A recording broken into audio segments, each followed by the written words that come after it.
1,00,000 वर्ष कोई ऋषि तो ऐसे बैठे हैं जिनके सामने सतयुग त्रेता द्वापर कलयुग कई बार निकल गए हैं। इन ऋषियों ने खड़े होकर के 20 वर्ष की उम्र वाले सूत जी को प्रणाम किया। तो सूत जी ने कहा कि आपकी इतनी लंबी लंबी उम्र है और आप मुझे प्रणाम करके ये नीति के विरुद्ध आचरण कर रहे हैं। हमने देखा है कि एक बालक बुजुर्ग को प्रणाम करे अच्छी बात है और बुजुर्ग बालक को प्रणाम करे ये कहाँ की रीति है। तो आज सूत जी से सोनकादिक 88,000 ऋषि कह रहे हैं महाराज बड़ा क्या होता है सुनिए। धनव्रता बलव्रता आयुर्व्रता तथैव च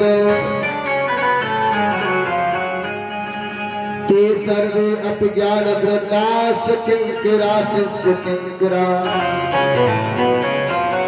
महाराज न तो इंसान धन से बड़ा होता है, न बल से बड़ा होता है, न उम्र से बड़ा होता है। बड़ा तो वही होता है जो ज्ञान में सबसे तेज होता है। इसलिए आपको हमने प्रणाम किया।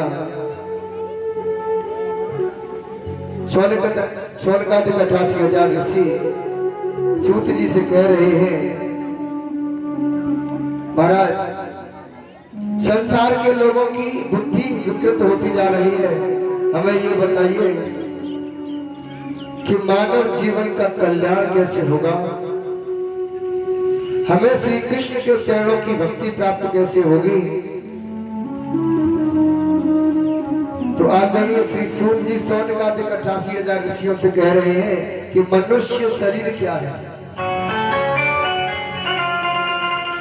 काल व्याल मुख ग्रास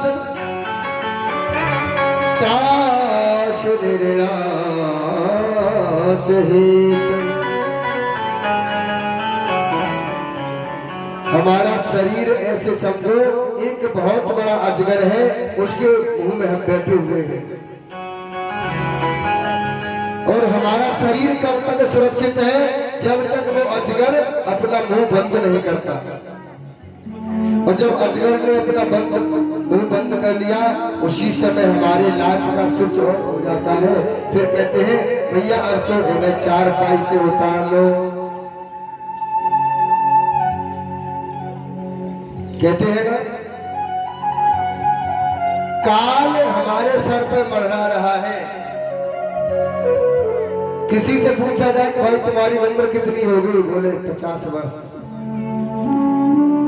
आजकल के लोग इतने पढ़े लिखे हो चुके हैं कि आंकड़ा भी उल्टा सीधा लगा लेते हैं। कलयुग में वेदों के अनुसार मनुष्य की उम्र है 100 वर्ष।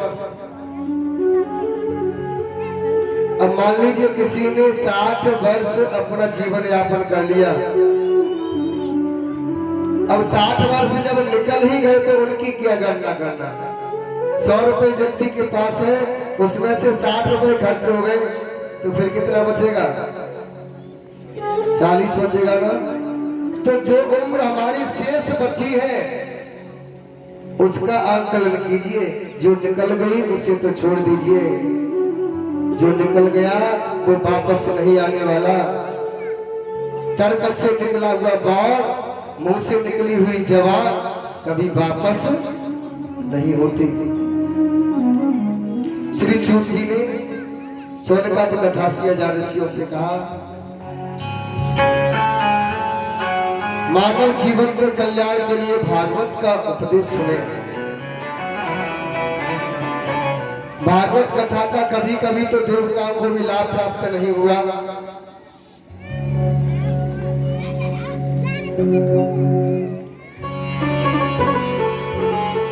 कथा के लिए स्थान एकांत होना चाहिए जहां बाहर की आवाज नहीं आए।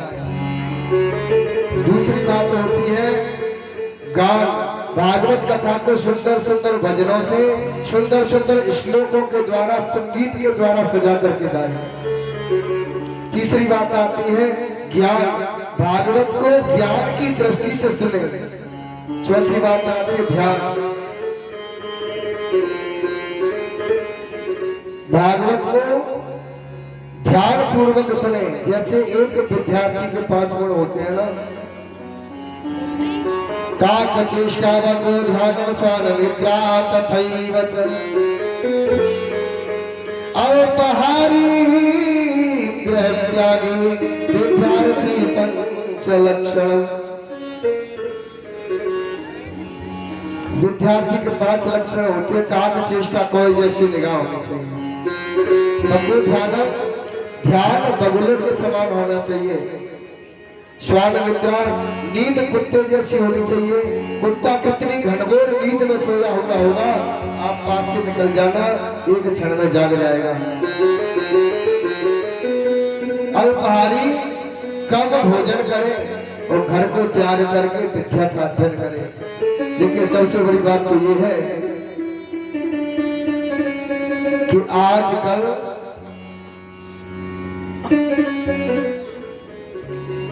कि विद्यार्थी ब्रह्म मुहूर्त में जाग ही नहीं पाते।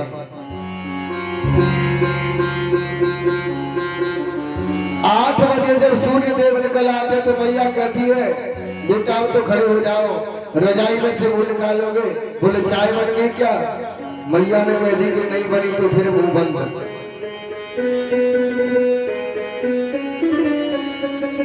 रात्रि के 12, 1, 2 बजे तक तो मोबाइल पर चिपके रहते हैं, व्हाट्सएप पर।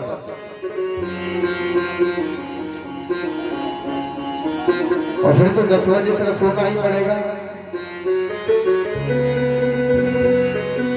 और ये मैं कहता हूं जब से ये एंड्रॉइड फोन आ गए हैं तब से इन्होंने भविष्य को बिगाड़ दिया।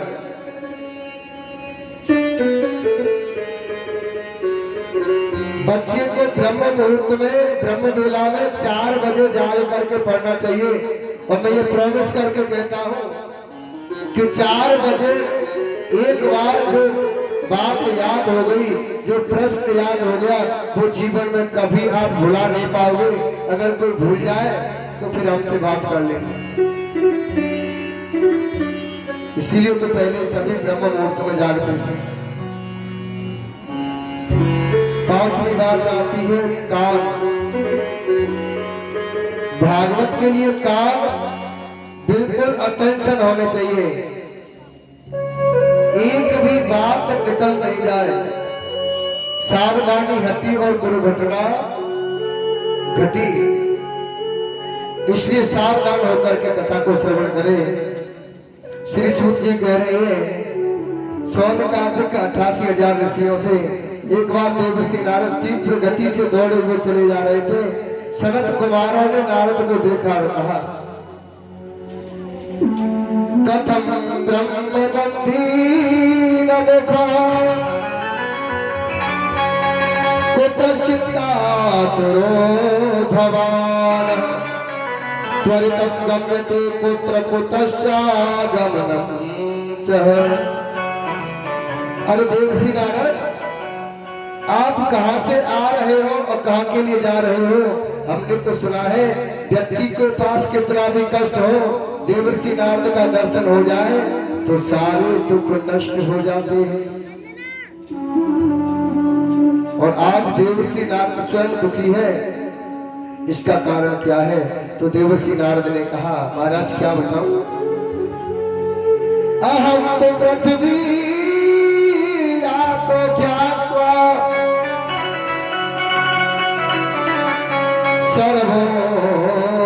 सर्वोत्तमामति पुष्करम च प्रयागम च काशी गोदावरी यथा। महाराज मैं पृथ्वी को सर्वश्रेष्ठ समझ करके यहाँ आया, प्रयाग में गया, काशी में गया, हरिद्वार गया, सेतु बंद रामेश्वर गया। लेकिन सत्य बात तो ये कि मेरे मन को जरा भी शांति नहीं मिली।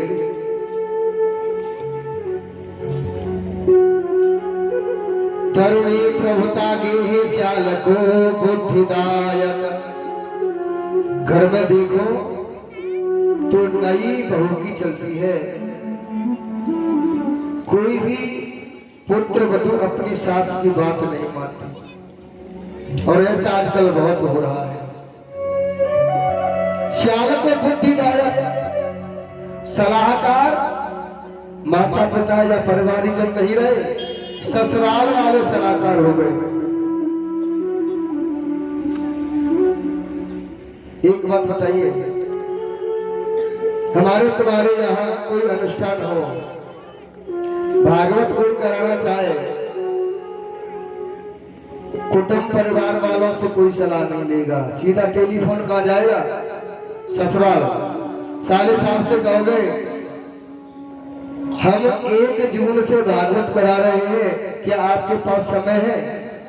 अगर साले साहब ने यस कर दिया तो कथा होगी, साले साहब ने कह दिया कि 2 महीने के लिए समय नहीं है, तो पंडित जी का बना बनाया मुहूर्त ही फेल कर देते हैं लोग।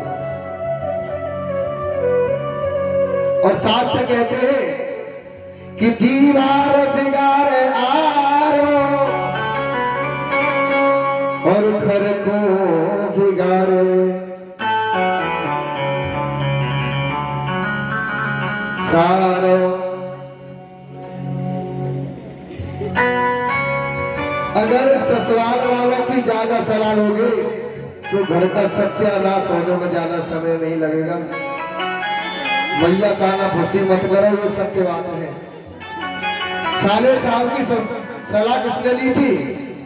याद करो, कौरवों ने शकुनी की सलाह लेकर के जुआ किया कपट का। शकुनी ने ऐसी सलाह दी थी, कौरव और पांडव चचेरे भाई थे, इतना प्रेम था कि एक थाली में बैठ करके भोजन करते थे, और साले की सलाह मान करके ऐसा विश्व युद्ध हुआ कि शायद ऐसा युद्ध न कभी पहले हुआ है न आज तक होगा। लाशों के ढेर लग गए कुरुक्षेत्र में, इतना रक्त बहा के कुरुक्षेत्र की भूमि आज भी लाल निकलती है। तरुणी प्रवता के है। चलो ठीक है, नई बहू की घर में चलनी चाहिए,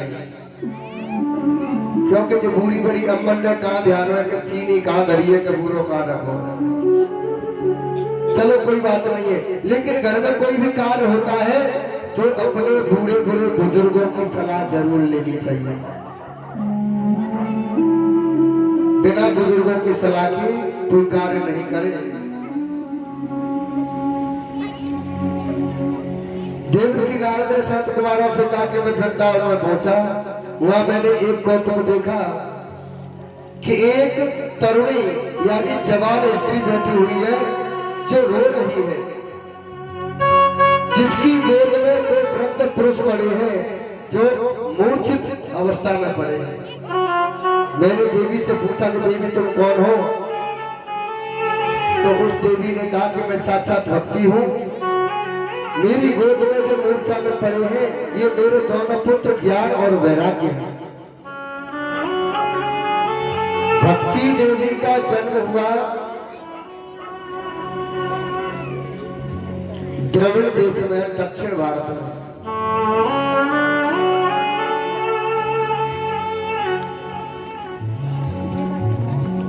द्रविड़ देश में इसका जन्म हुआ, दक्षिण भारत में। कर्नाटक में आकर के कुछ बड़ी हुई, गुजरात में आकर के भक्ति देवी भ्रंत हो गई, और जब भक्ति वृंदावन में आई तो भक्ति देवी तो जवान हो गई और इसके दोनों पुत्र ज्ञान और वैराग्य वृद्ध हो गए। अब आप ही बताइए, मैया के ऊपर जवानी हो, बेटे बूढ़े हो जाए तो माँ को कितना कष्ट होगा। देवर्षि नारद से कहा कि ऐसा कोई कार्य कीजिए जिससे कि मेरे पुत्र ज्ञान वैराग्य का बुढ़ापा दूर हो जाए, इनकी मूर्छा जाग जाए। तो देवर्षि नारद ने सनत कुमार से पूछा कोई ऐसा कार्य बताइए जिससे कि ज्ञान वैराग्य का बुढ़ापा दूर हो जाए, उनकी मूर्छा जाग जाए।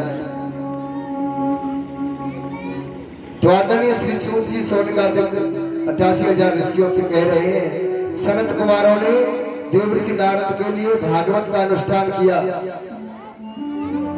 अब देखिए, भक्ति ज्ञान वैराग्य पड़े हुए कहा वृंदावन में, और सनत कुमार पत्र का धाम आश्रम में। फिर इनका मिलन कैसे हुआ? देवर्षि नारद ने कहा कि थोड़े आप नीचे उतर के आइए, कुछ में भक्ति देवी से कहती हूँ ज्ञान वैराग्य को लेकर के आए।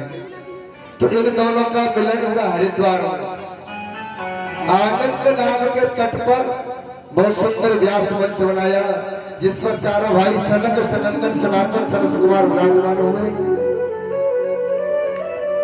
देवर्षि नारद मुख्य श्रोता के रूप में बैठते हैं, भक्ति ज्ञान वैराग्य भी अदृश्य रूप से बैठते हैं, और भागवत कथा शुरू हुई। सोनकादिक 88,000 ऋषियों ने सूत जी से प्रश्न कर दिया, एक साधारण पुण्य आत्मा व्यक्ति को भागवत कथा सुनाई जाए तो उसके जीवन का कल्याण हो जाता है, लेकिन एक बात बताइए, जिसने जीवन पर्यंत कभी कोई पुण्य नहीं किया हो, 1 रुपए का दान नहीं किया हो, वैश्या वृत्ति की हो, ऐसे व्यक्ति मर करके भयंकर प्रेत बन जाए, क्या उसका कल्याण भागवत कथा सुनने से हो सकता है? फॉर एग्जाम्पल, उदाहरण के लिए एक बहुत सुंदर प्रसंग श्री सूत जी ने सोनकादिक 88,000 ऋषियों को सुनाया। तुंगभद्रा तटे पूर्वम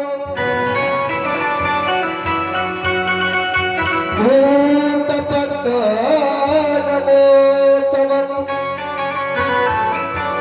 यत्र वर्णा स्वधर्मेण सत्य सत्य कर्म तत्परा। तुंगभद्रा नदी के किनारे उत्तम नगर है, जिसमें वर्णाश्रम धर्म का पालन करने वाले एक ब्राह्मण रहते हैं, जिनका नाम है आत्मदेव, जिनकी ब्राह्मणी का नाम है धुंधली।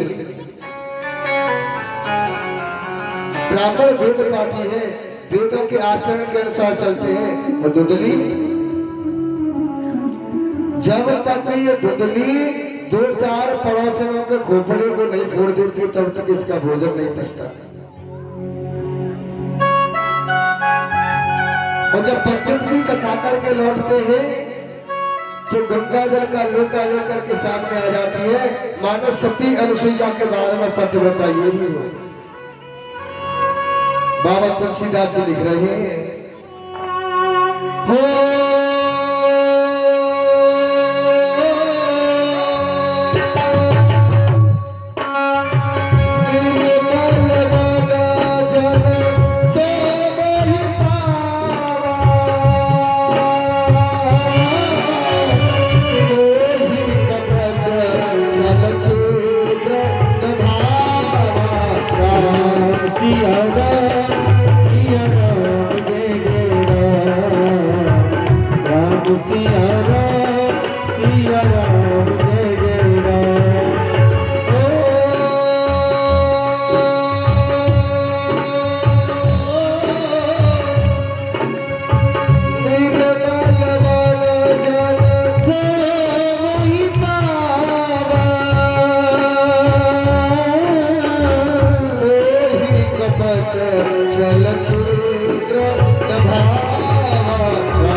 चलचित्र।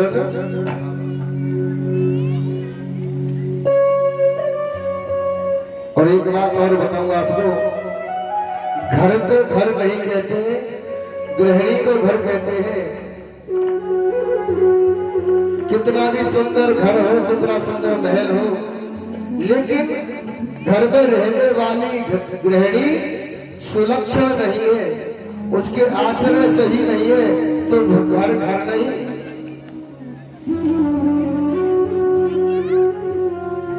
स्त्री चाहे तो घर को स्वर्ग बना सकती है, स्त्री चाहे तो घर को स्वर्ग नहीं नरक का अड्डा भी बना सकती है। ये स्त्री के हाथ में।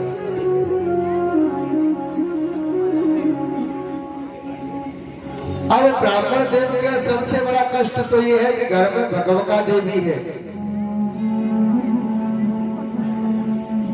बेचारे पूरे दिन हारे थके आते हैं और इधर आकर के धुंधली देवी फिर इनकी क्लास लेती है।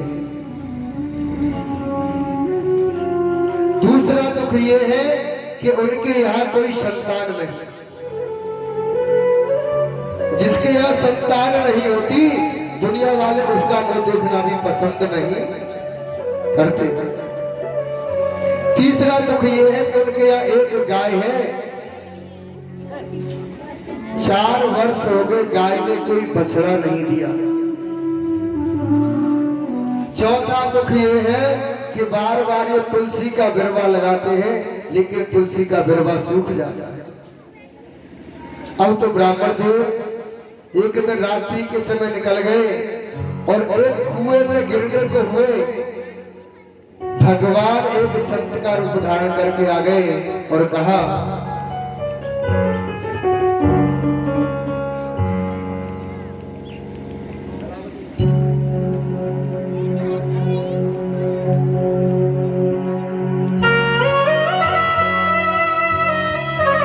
भगवान संत का रूप बना के कह रहे हैं,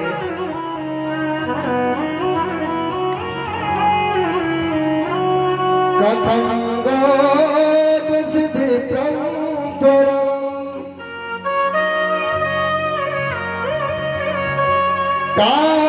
ताते चिंतावलीयसु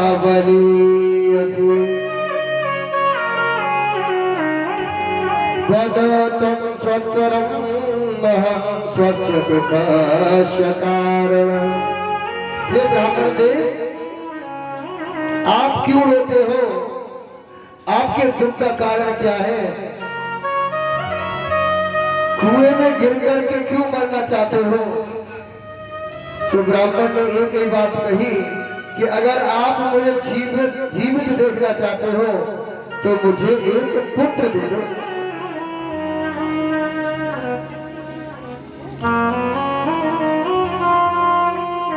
जो ही आत्मदेव ब्राह्मण ने एक पुत्र मांगा, संत ने जैसे उनके मस्तक की रेखा को देखा और कहा, अरे ब्राह्मण, तुम इस जन्म की बात कर रहे हो, तुम्हारे यहाँ तो 7 जन्म तक पुत्र का सुख नहीं। अब तो एकदम से जैसे कुएं में छलांग लगाने को हुए, ब्राह्मण कह रहे, संत बोल रहे हैं, मरो मत। अपनी झोली में हाथ डाला और एक फल दे दिया, लो ब्राह्मणी को खिला देना, आपके पुत्र हो जाएगा। यहाँ एक शंका उत्पन्न हो जाती है। एक क्षण पहले तो ब्राह्मण कह रहे थे कि तुम्हारे 7 जन्म तक पुत्र नहीं है, एक मिनट बाद फल दे दिया कि ब्राह्मणी को दे देना, खा लेगी, पुत्र हो जाएगा।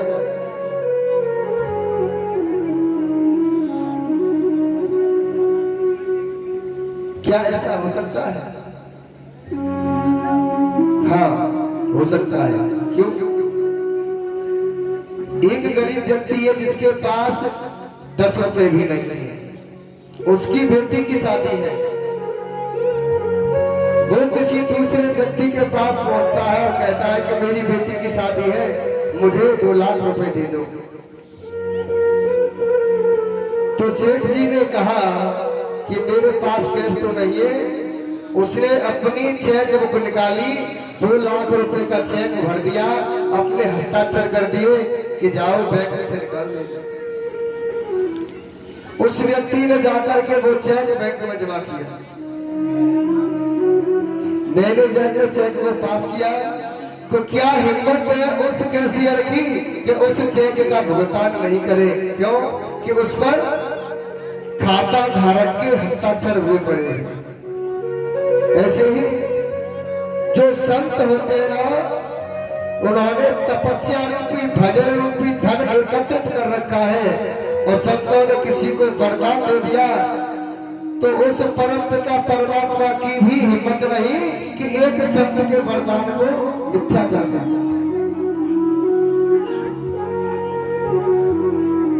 मोरा वचन चाहे पड़ जाए फीका,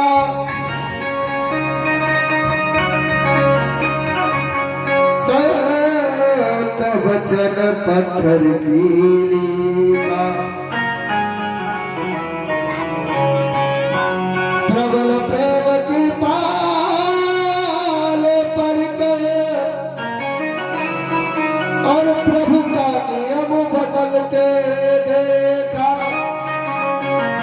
अपना मान भले टल जाए पर भक्त का मान न टलते देख। भगवान भक्त की बात रखने के लिए अपनी प्रतिज्ञा को झूठी कर देते हैं।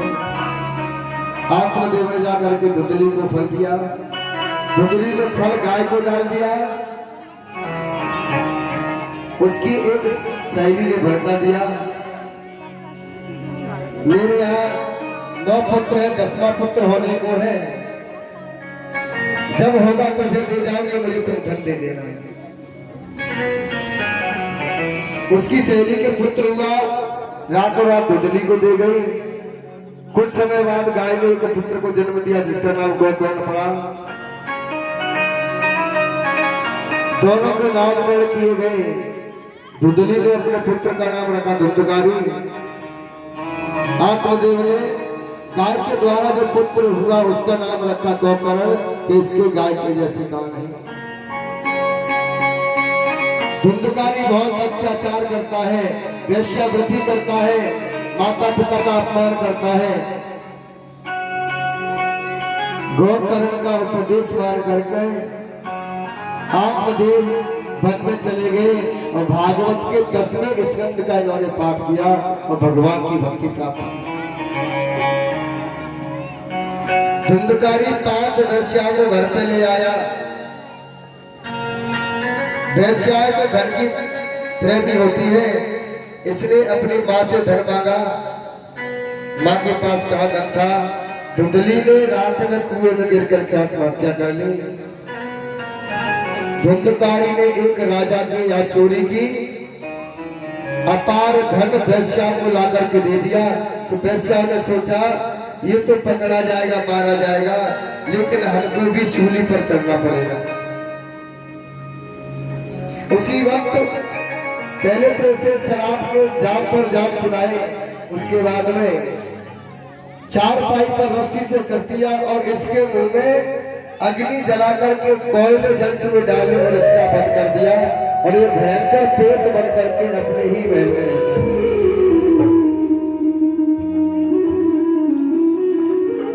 गोकर्ण को मालूम हुआ तो गया में जाकर के पिंडदान किया। और जब गोकर्ण लौट करके आए अपनी भवन में तो संध्या करने को बैठे तो ये कभी तो हाथी बन करके चीखता है, कभी शेर बन करके दौड़ता है, कभी तेज हवा बन करके चलता है। तो आज गोकर्ण ने जैसे ही अभिमंत्रित जल इसकी तरफ फेंका, इसकी वाणी खुल गई और कहा अहम तो राता कदीयो अश्मी धुंधकारी नामतः स्वकीय नैव दोषेण ब्रह्मत्वं नासितं मया। मैं तुम्हारा भाई धुंधकारी हूँ, वेश्याओं के चक्कर में पड़ करके मेरी मृत्यु हो गई और प्रेत बना पड़ा। गोकर्ण ने सुबह सूर्य भगवान को जल दिया। आकाशवाणी हुई कि आप अपने भाई को भागवत का उपदेश कीजिए। तो गोकर्ण ने एक व्यास मंच बनवाया, सभी गांव वालों को एकत्रित करके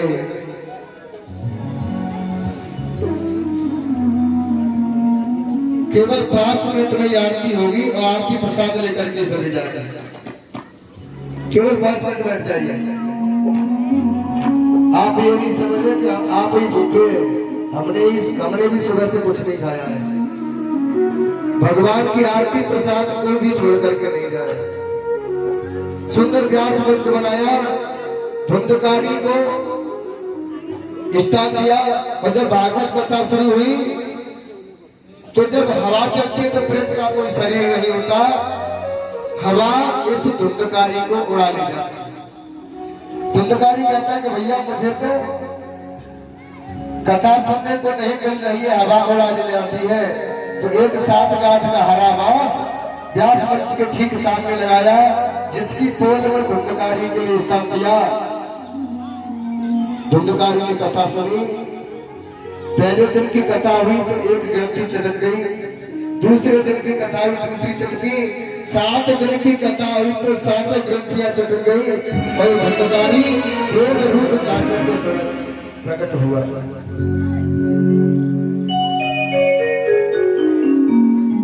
भगवान के धाम से विमान आया और धुंधकारी भगवान के धाम को चला गया। अब गांव वाले कहने लगे तुमने पक्षपात की कथा सुनाई, नहीं तो हमारे लिए भी विमान आया।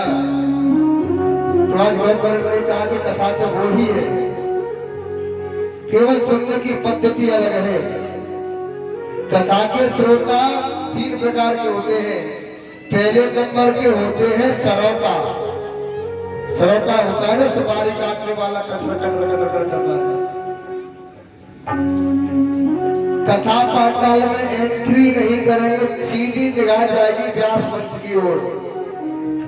व्यास मंच अच्छा नहीं बना है, सजावट ठीक ठाक नहीं है, कराने वालों ने कोई सजावट नहीं की है। ऐसे कई सजावट होती है व्यास मंच।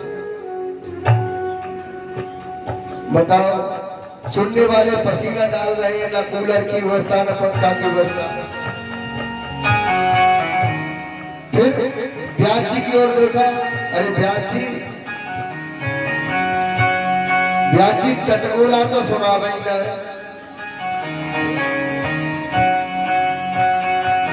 और तो क्या व्यास जी भजन भी बहुत कम गाते हैं। यानी 50 कमी भागवत कराने वालों में और 100 कमी करने वालों में निकाल देते हैं। उन्हें कहते हैं श्रोता। दूसरे होते हैं श्रोता। अच्छा, इन श्रोताओं से तो श्रोता बढ़िया लगते हैं, वो मुझे बहुत अच्छे लगते हैं। लाला भाड़े में जा बेटा, तो भाड़े में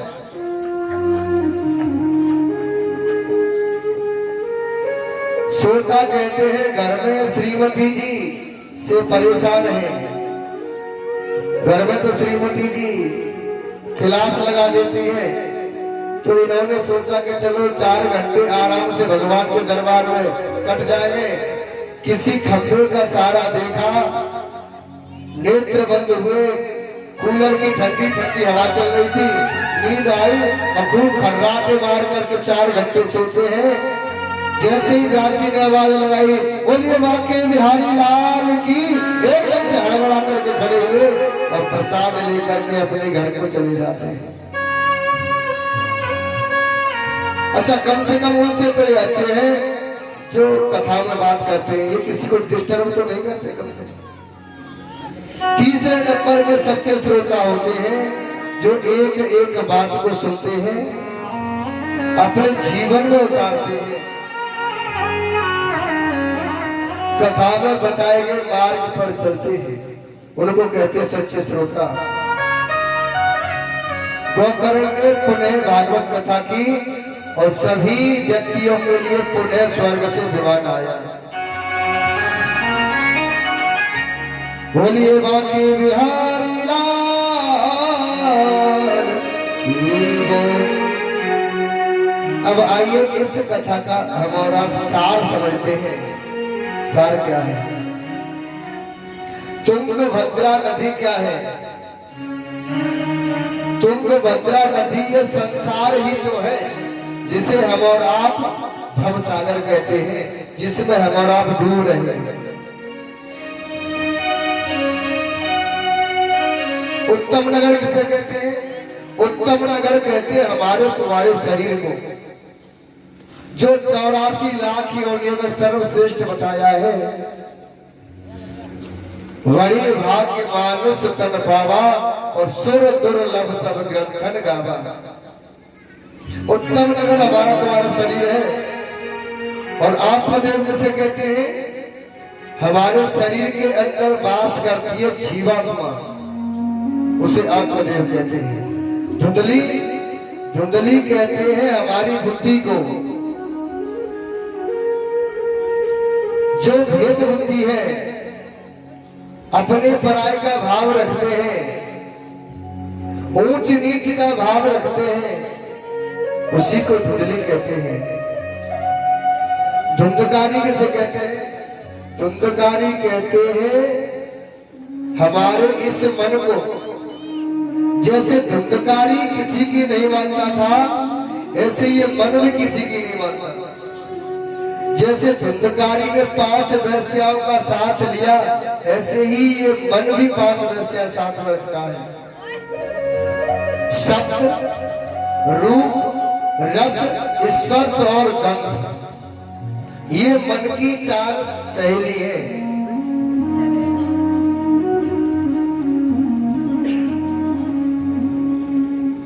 चौथी बात आती है, भागवत कथा सुनकर के इन सब का कल्याण हुआ। भागवत साक्षात कहते हैं कृष्ण को और कृष्ण कहते ज्ञान को। इसलिए किसी सतगुरु की शरण में जाकर के कृष्ण रूप के ज्ञान के द्वारा हमारे तुम्हारे शरीर के अंदर काम, क्रोध, मद, लोभ, मोह, अहंकार, ईर्ष्या जो कुछ भरा हुआ है सबको दूर निकालना है और भगवान की भक्ति प्राप्त करनी है।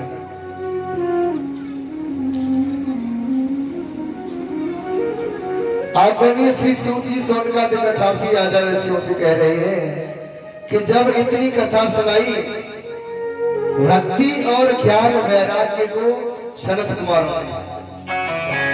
तो भक्ति देवी अब प्रकट हो गई, ज्ञान वैराग्य का बुढ़ापा दूर हो गया।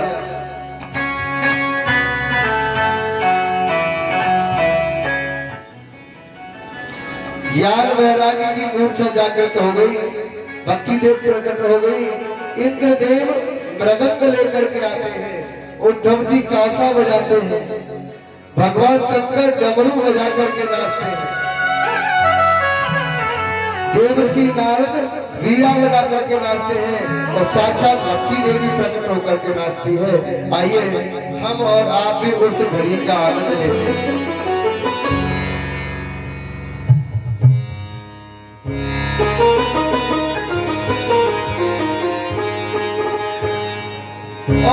नचलन दे मैनू, नचलन दे,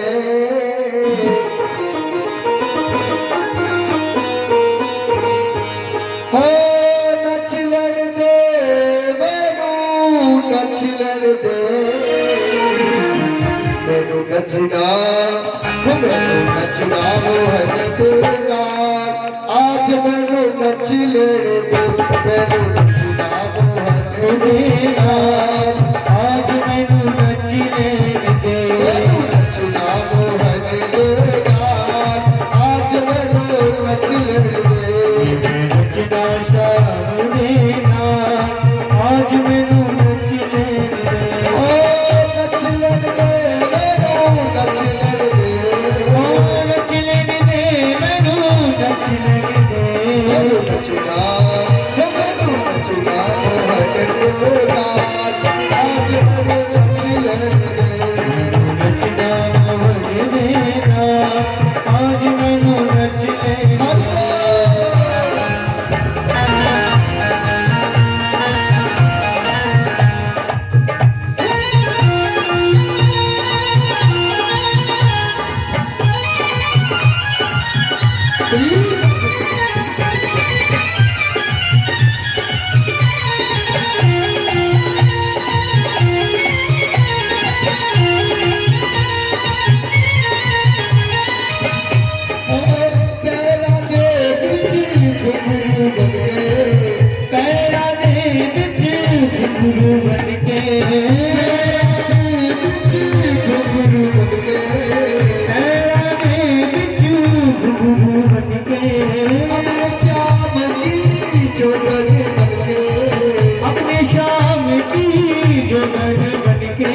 लालैया अखिला लैया जन झुकेगा आज नच लेने दे लालैया उस देना आज मैनू नच लेने दे।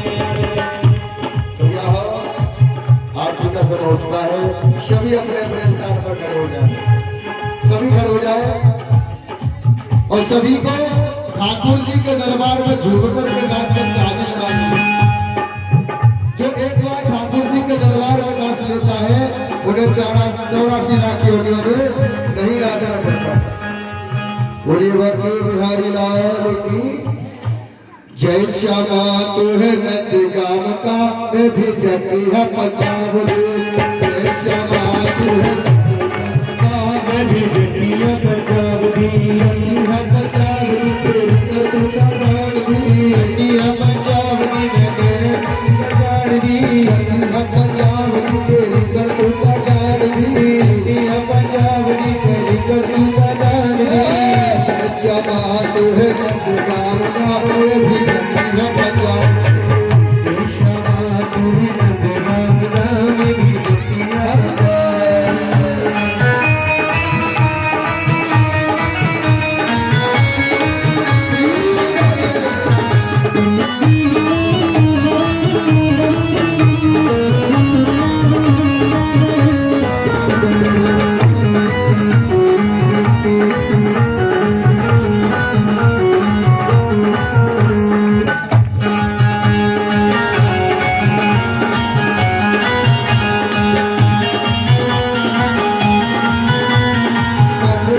चोरी चोरी यमुना पे आते हो। चोरी चोरी यमुना पे आते हो। सारे कोलो चोरी चोरी यमुना पे आते हो। चोरी चोरी यमुना पे आते हो। यमुना पे आते हो जीरा से रचाते हो। यमुना पे आते हो जीरा से रचाते हो। यमुना पे आते हो जीरा से रचाते हो। यमुना पे आते हो जीरा से रचाते हो। मेरे गल घटिया तो काट देगा। मेरे गल भगला तो काट देगा। मैं भी जटी है पंजाब दी। जय श्यामा तू है नंदगाम का मैं भी जटी है पंजाब दी। जटी है पंजाब दी तेरी कटुता जान दी। जटी है पंजाब दी तेरी कटुता जान दी। जय श्यामा तू है नंदगाम का मैं भी जटी है पंजाब दी। जय श्यामा तू है नंदगाम का मैं भी जटी है पंजाब दी।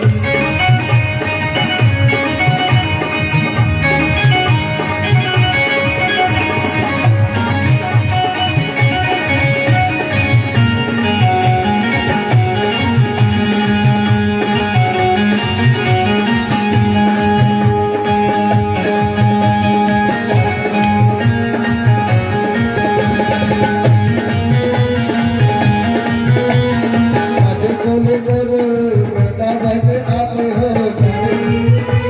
वृंदावन आते हो। सारे कोले चोरी चोरी वृंदावन आते हो।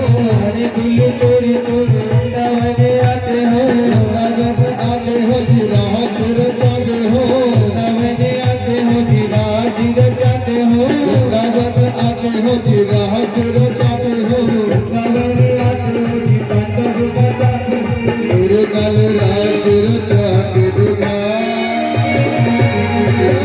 मेरे गल रास दिखा के देगा। मैं भी जटी है पंजाब दी। जय श्यामा तू है नंदगाम का मैं भी जटी है पंजाब दी। हाथ उठाइए अभी भी ताली बजाना है। जय श्यामा तू है नंदगाम का मैं भी जटी है पंजाब दी। जय श्यामा तू है नंदगाम का मैं भी जटी है पंजाब दी। जय श्यामा तू है नंदगाम का मैं भी जटी है पंजाब दी। जय श्यामा तू है नंदगाम